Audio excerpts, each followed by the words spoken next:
Thank you guys for joining me today. My name is Courtney Green, and I am a teaching assistant professor at the University of North Carolina at Charlotte. And I was honored with the Barbara K. Townsend Dissertation Award. And so today I'm going to be presenting on my dissertation entitled Persistence of Engineering Transfer Students, Identifying Student Influence and Institution Influence, Academic Success Factors. But before I start, I do want to point out someone special in the room. My advisor and co-chair of my dissertation committee, Dr. Sandra Tico, is here. She was also really instrumental in preparing this conference, and so thank you for coming here to support me. Okay, so here's a roadmap of what I'm going to be covering today. I'm going to start with the background and the problem, the conceptual framework that framed my study, a brief overview of the literature, my methods, and the focus is going to be on my findings and some recommendations for practice, policy, and future research. And then I thought at the end that we might have maybe some small groups where we can sort of talk about some of the findings and how they might relate at your institutions that you're at. Okay, but before I jump into my study, I just wanted to give you a background about me. Much of my adult life has had sort of three different strands: engineering, teaching, and being a student. I started out as a practicing engineer for about 7 years, and I decided to make a career jump to teaching. And I started at the University of North Carolina at Charlotte in the Department of Engineering Technology and Construction Management in 2015. And I started out as a lecturer and an academic advisor. And in that department, it was initially started maybe in 2000 as a 2+2 program. So students would earn an associate's degree and then transfer to UNC Charlotte and complete their other 2 years in engineering technology degrees. And so when I started working there, that was still mainly the type of students that were in the program. But I noticed in my 3 years of being an academic advisor, very few students graduated in 2 years once they matriculated. And so with my time, at UNC Charlotte, I realized that those three strands, the teaching, the engineering, and being a student, has really converged into one thing, and that's engineering education. And so my experiences have led me to have this life goal of focusing on addressing problems in engineering education and to improve the experiences of these students. Okay. So for decades, the recruitment and retention of engineering students has been a national priority to respond to the demand of a highly skilled engineering workforce. To meet future and current workforce needs, national initiatives have been created to strengthen, grow, and diversify the STEM workforce. Also, government and industry sectors have been vocal about the need for investing in and developing programs or redefining existing programs that broaden participation in engineering fields. These efforts in higher education have mainly focused on first-time, first-year students. Those are students that matriculate straight from high school into four-year institutions. However, the population of students entering four-year institutions has started to change. The Western Interstate Commission for Higher Education, which we have a representative in the House with us, reported that the number of high school students has started having a slowing growth in 2017.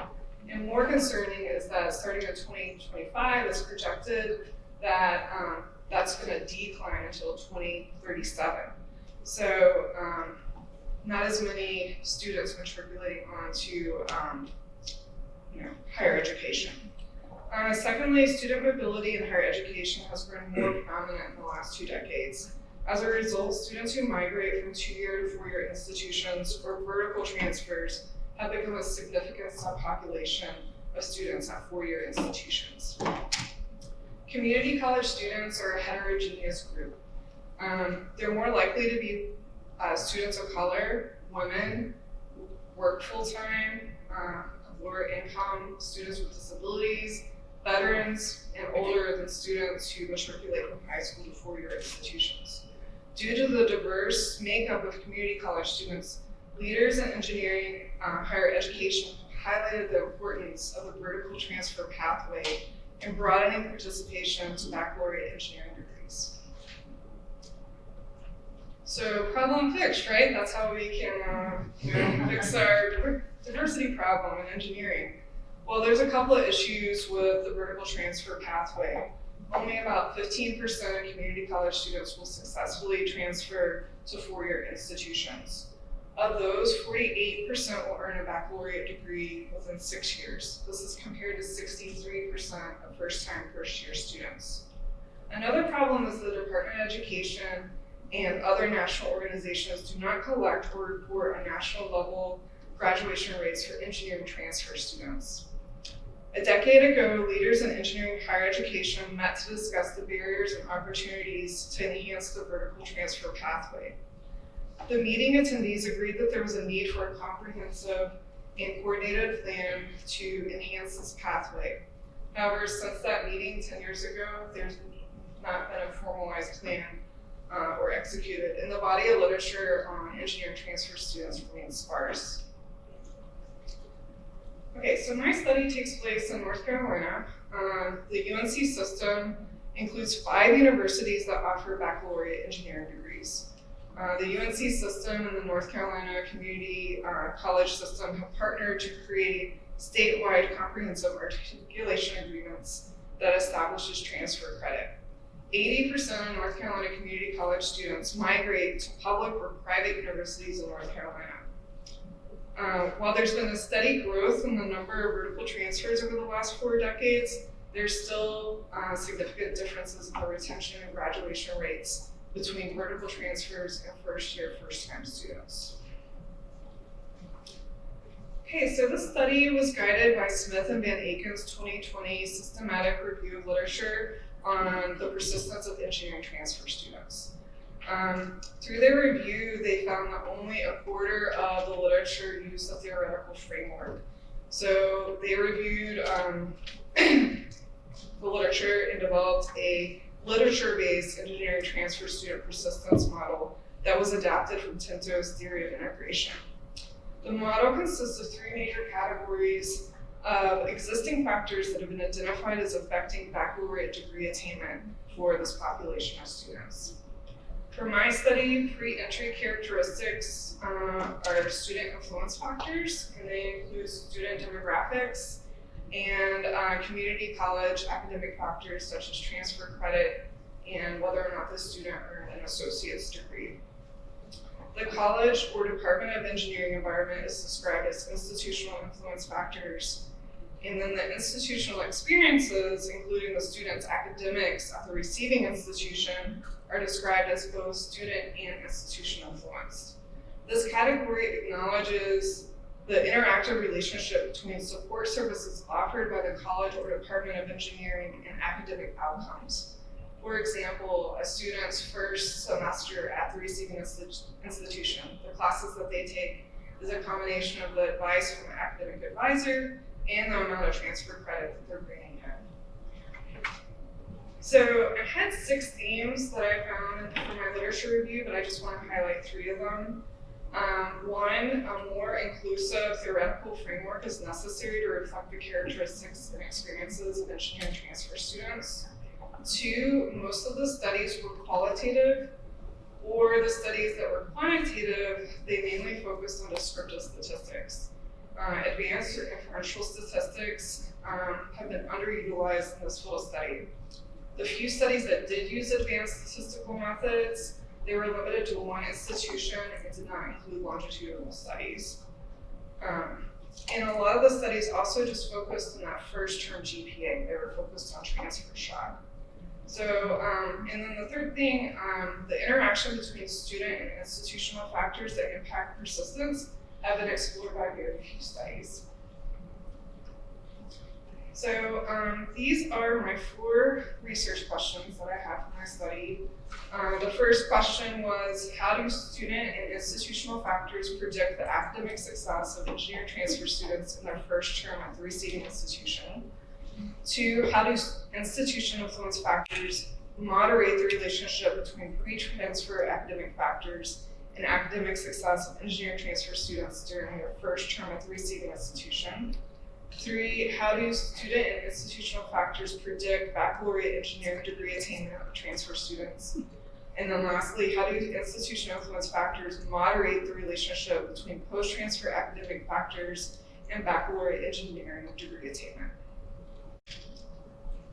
Okay, so the research design was a non-experimental correlational design using secondary institutional data. The student data set was provided by the Delk Center for Community College Leadership and Research at NC State. The institutional data was provided by the IR offices in the college or Department of Engineering at each of the 5 institutions. And then I also used the Carnegie classification data sets to have a better understanding of the characteristics of these universities. A total of 4,163 students transferred vertically to these institutions between 2009 and 2016. While the data set included through 2021, I cut the year entry at 2016 to allow students up to 8 semesters to graduate at the receiving institutions. Students were not tracked in the data set, so if a student started at one institution and transferred to another, they're sort of lost in the data set, so that was a limitation. There's 5 institutions in the UNC system that offer engineering baccalaureate degrees. They're East Carolina University, NC State University, NC A&T, University of North Carolina at Charlotte, and Western Carolina University. They vary in basic classification and undergraduate selectivity classifications. The faculty makeup also varied across campuses, and so did the average class size. However, over the 8 years, those differences varied minimally at each institution. So here's some demographics of the sample. The sample consisted of about 53% engineering majors and 43% engineering technology majors. The sample is predominantly white at 68%, 10% Black, 7% Hispanic, 10% other race, and 5% Asian. The transfer students were evenly split on traditional age, which was 23 or younger, and non-traditional age, which was 24 or older. More than half of the students earned an associate degree prior to transferring. 31% earned a AAS degree, and 15% earned associate of science. And then the other 8% earned another type of associate degree. So here's the analytic approach for each research question. Questions 1 and 2, I used a multiple linear regression model using a blocked entry method, and the blocked entry was in alignment with Smith and Van Aken's model. Interaction terms between the institutional influence factors and applied transfer hours were included in the model to address question number 2. And then for questions 3 and 4, I used logistic regression analysis using that same blocked entry method. And then for block 4, I added interaction terms between institutional influence factors and cumulative GPA. Persistence was measured by degree completion, where 0 equaled no degree, no baccalaureate degree earned, and then 1 was earned a engineering or engineering technology baccalaureate degree. Academic success, I measured that using their first term GPA variable. It was continuous and ranged from 0.00 to 4.33. And the average GPA for, or first term GPA for the sample was a 2.71. Again, persistence was measured by the degree completion variable. 49% of the transfer students earned an engineering or engineering technology degree. There was 4% of the students that started out in engineering majors that switched to another major and graduated at the receiving institution. And I first thought about doing multinomial analysis on that, but there wasn't enough. It was too low of a frequency of the dependent variables, and the model just didn't work out. So I did stick with whether they graduated or they didn't from an engineering degree. Okay, so my dissertation includes a very lengthy section on the descriptive statistics, but I just wanted to point out two things that I think you might find interesting.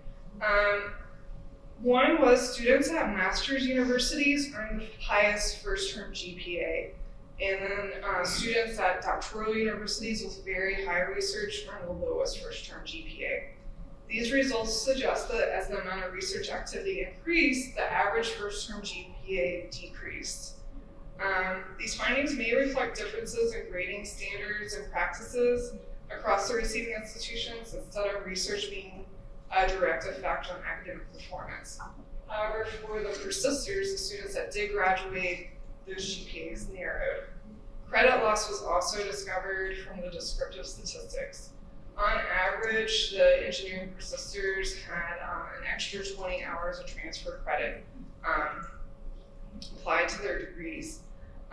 So when they transferred, on average, they had about 60 hours of applied credit applied to their baccalaureate. However, their cumulative hours earned in higher education exceeded 150 hours. During this time frame, most of the degrees required no more than 130 hours to complete. So there was 20 hours there of excess credit. Credit loss was also further evidenced by the average time to graduation. So on average, persisters took 6.5 semesters to complete the remainder of the baccalaureate coursework. And while the data set didn't include the time spent at the community college, there's evidence that the excess and transfer hours contributed to prolonged time to graduation and likely increased the financial burden for these students. Okay, so here is my research question one. So this was my multiple regression model. I found that as I put each block in, each block explained more of the variance of engineering students' first-term GPAs.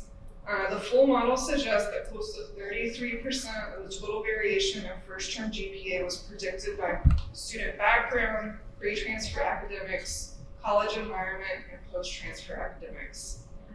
There was both significant positive and negative effects on first-term GPA when all other predictors were held constant, and they're shown in bold.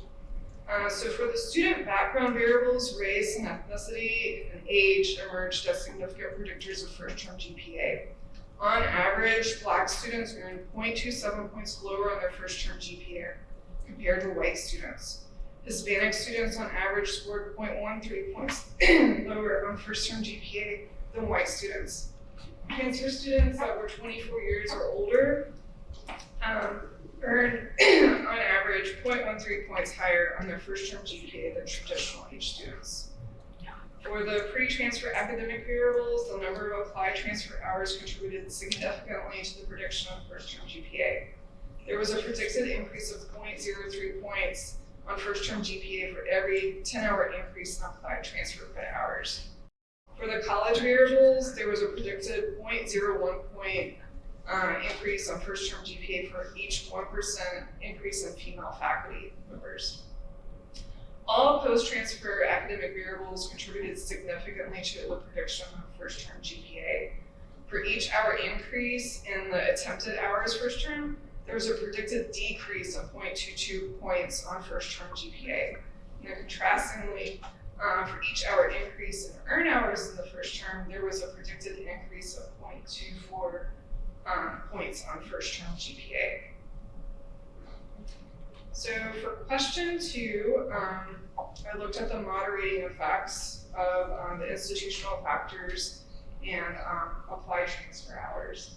And I found two variables that were statistically significant, but only the female faculty one ended up showing moderating effects. So I plotted the simple plots where group one is the group that has the fewest amount of female faculty members. Group two is the average amount of female faculty, and group three is the highest level. And so the plots showed that as the female faculty, as the applied transfer hours increased, the predicted first-term GPA increased. At institutions with high representation of women in their faculty, the influence of applied transfer credit hours on first-term GPA was greater.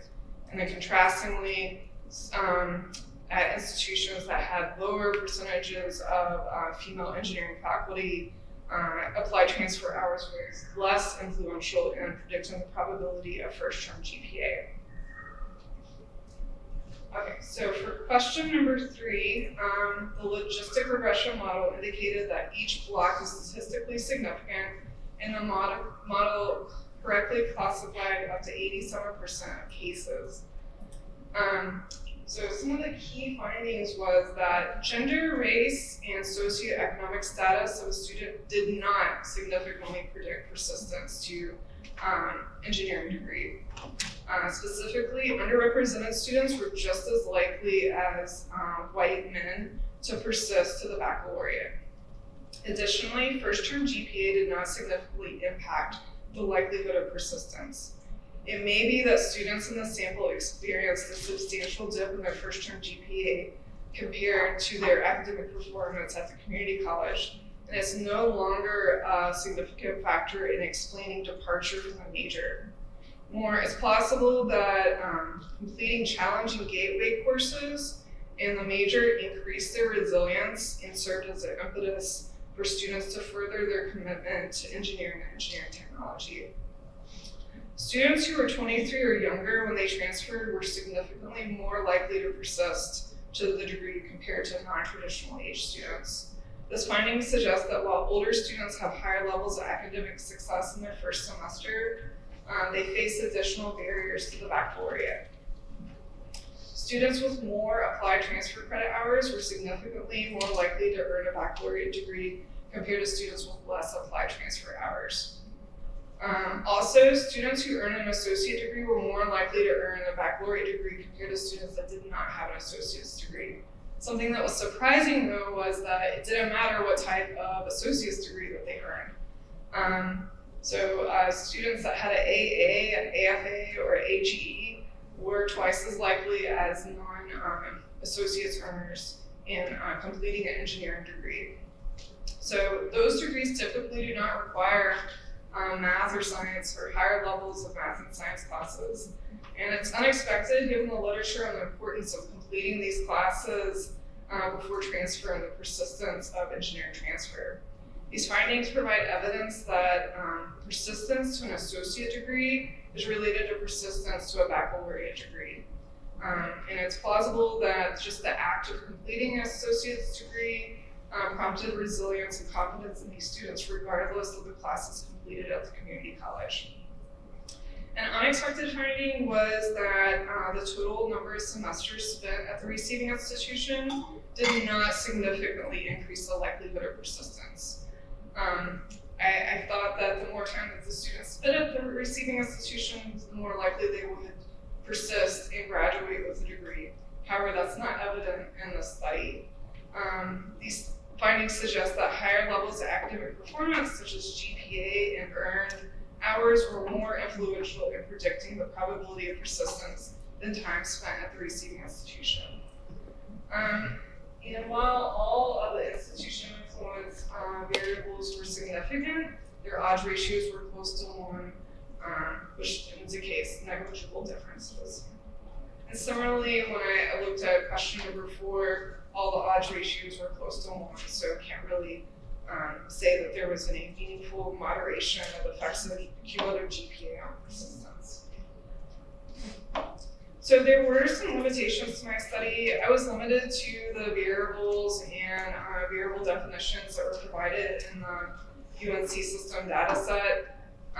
For example, literature has shown that the types of community college classes taken has an impact on persistence, and the data set didn't include what classes were completed at the community college. Also, I treated all the majors the same in the study. While engineering and engineering technology students were combined, departmental experiences could be different. So at each of these institutions, almost all of them have a college engineering, which have departments based on engineering discipline. Therefore, faculty demographics and class size could differ per department potentially affecting this population's academic performance and degree attainment.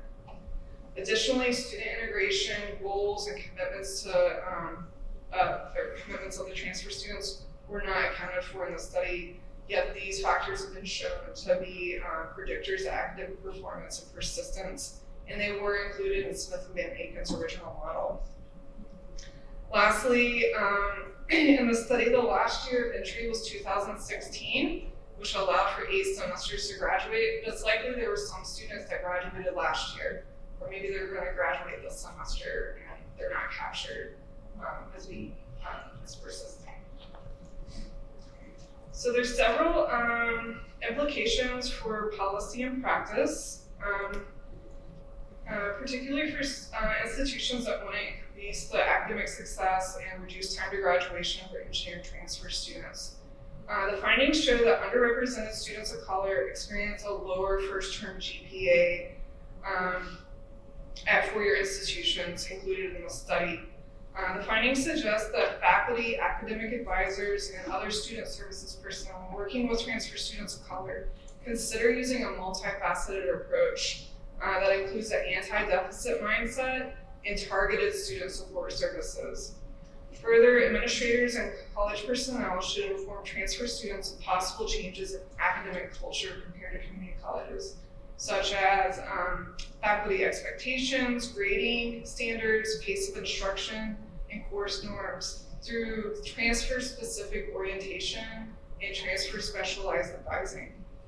College administrators and personnel may want to consider requiring transfer students to participate in mentorship programs established at the beginning of the semester to normalize the use of student support services offered at these campuses. Further research is necessary to study the barriers and opportunities for older engineering transfer students. The study found that while older transfer students had markedly higher first-term GPAs, they were less likely to persist to the baccalaureate.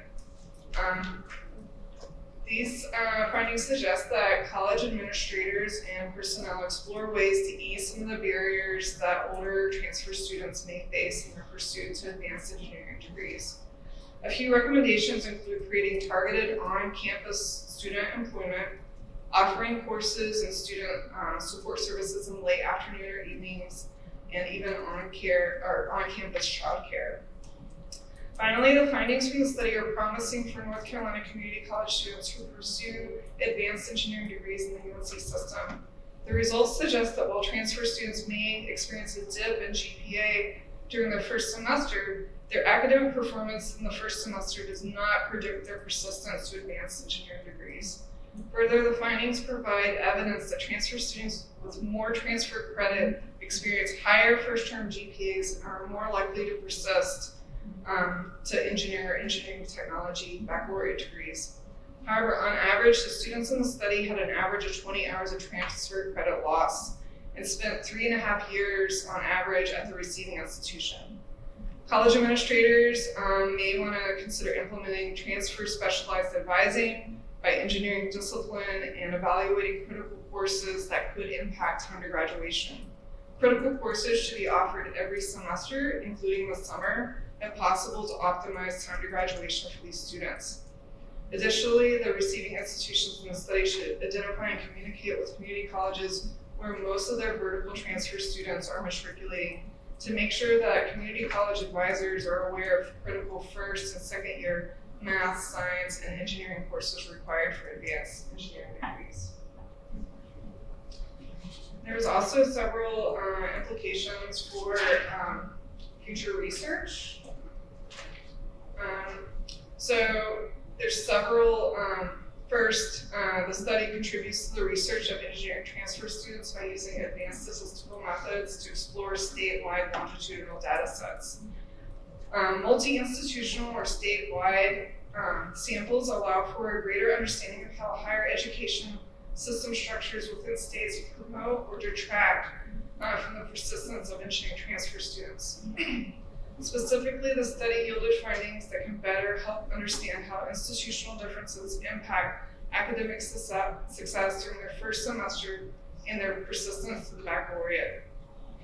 Future research should explore other college characteristics such as engineering disciplines, student involvement in student orgs, internships, co-ops, undergraduate research opportunities, and advising practices that could influence persistence of these students.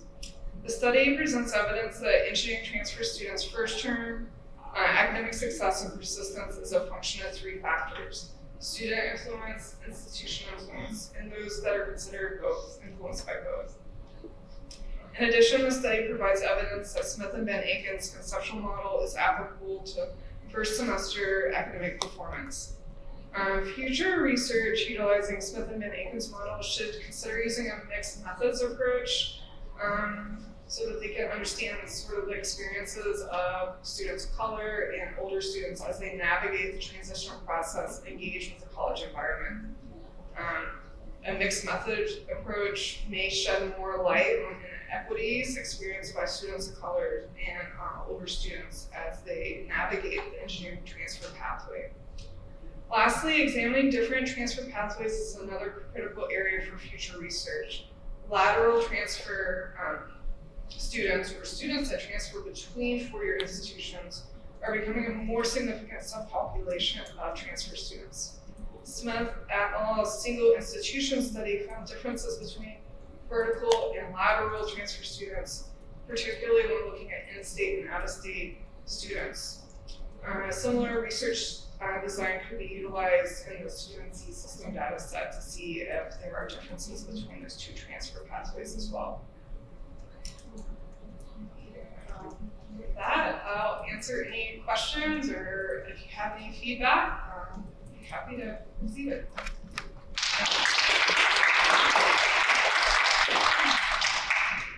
Is your dissertation published somewhere, or are you able to share it? It's on ProQuest, and I've been, there's talks about submitting a manuscript to the Journal of Engineering Education. So hopefully can make that a priority here in the next couple of months and try to submit it. So yeah, but it's available on ProQuest. Yeah. You said that you really got like institutional faculty and overall GPA. Are you talking about like the GPA coursework concepts? Or like did you break that one specific pathways, or like was that standard portions? So the data set did not include specific classes. So either pre-transfer with the students took at the community college, it just had the amount of transfer credit hours. And then what they took at the receiving institution, I'm not sure. I had each semester that they were there their GPA. So that was a limitation of the data set. So, the research has shown that math and science classes are really key gateway classes in predicting persistence of engineering students. Yes.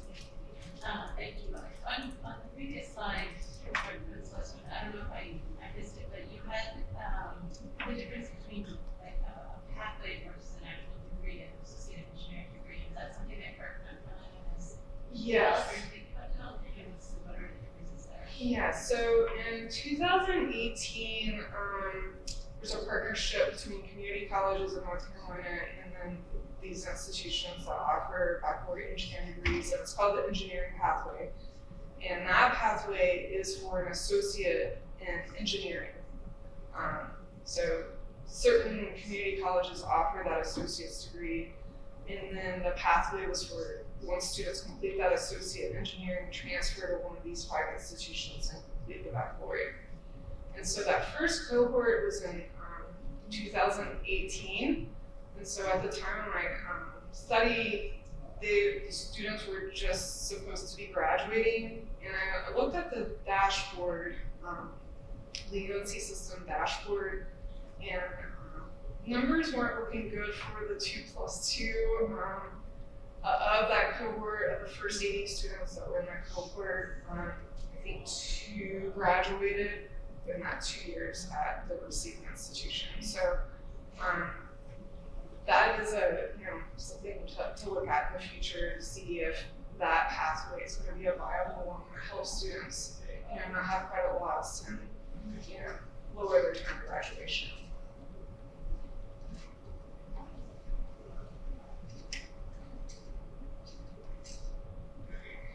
Well, I thought, actually, I think time was, I had the technical difficulties with the Apple computer and everything else, so I was going to do like a small group discussion, but I think, is this time?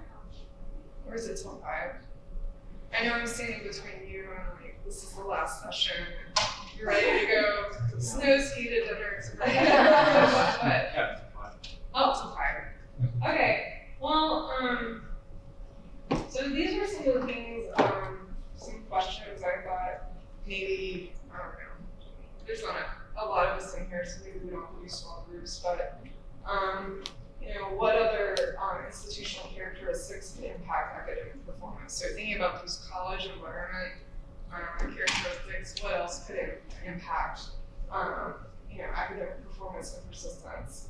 Or what student characteristics do you think could impact that? And lastly, there's not a lot of research on non-traditional age students. I don't know if, at your institutions, you have maybe some programs in place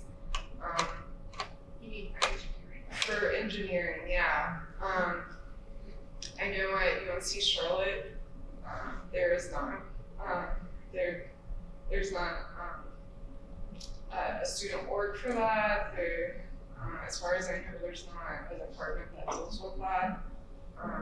So that was when I was sort of curious to see if there's anything going on in other institutions that targets this. So at Texas State, there's a non-traditional student organization, has a student involvement, student success, and they have like a couple of different things they do.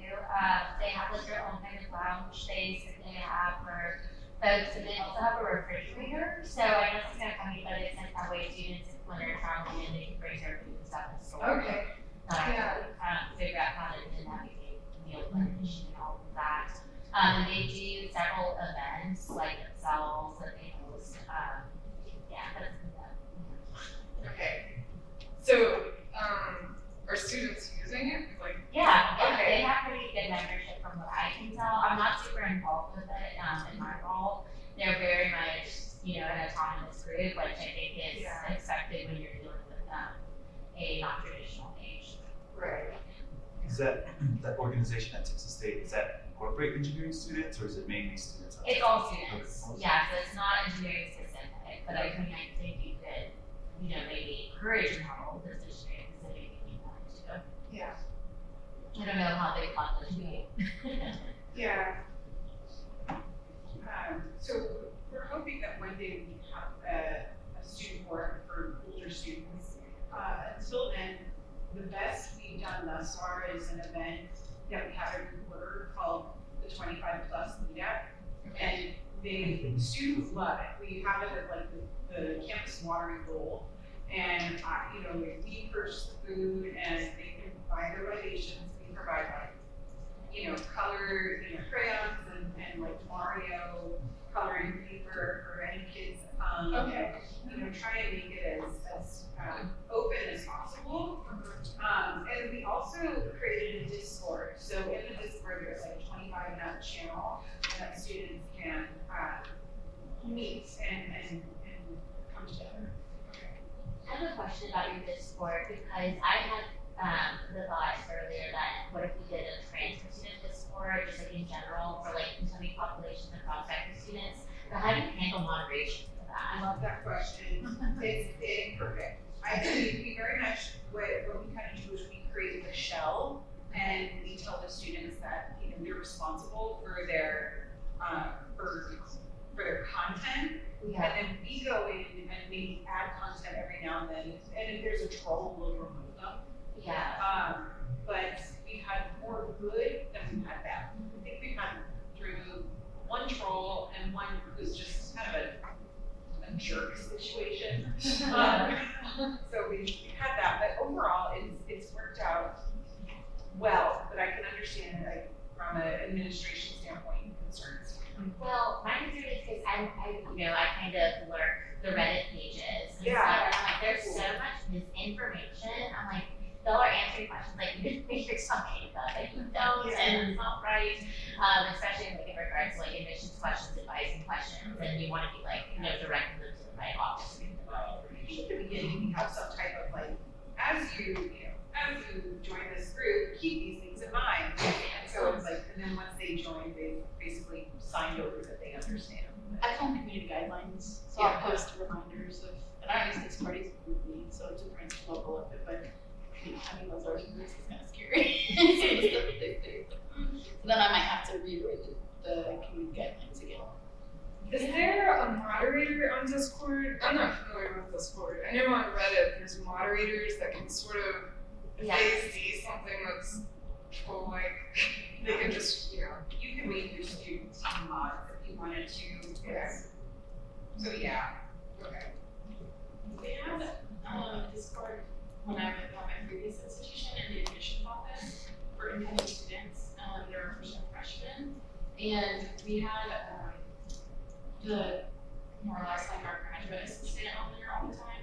So it didn't take like level, but it still was like a level of oversight into it.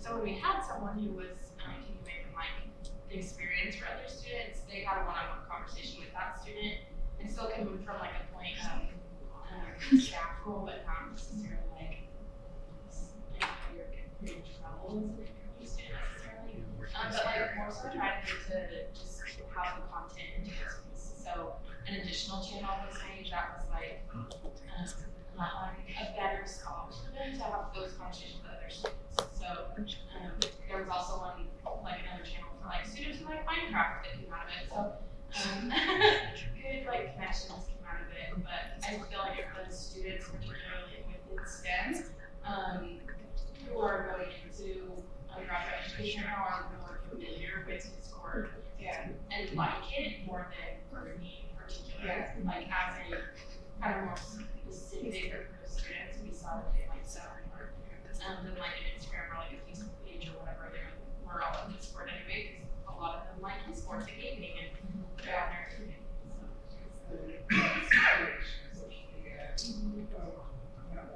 Yeah.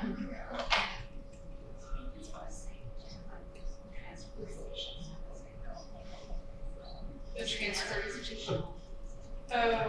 So originally, I had grand plans of including transfer specialized advising and transfer specific orientation into my model, but it was like highly correlated with certain schools. So there was only 5 institutions, and so realized that those 2 things are very important for transfer students, specifically engineering transfer students.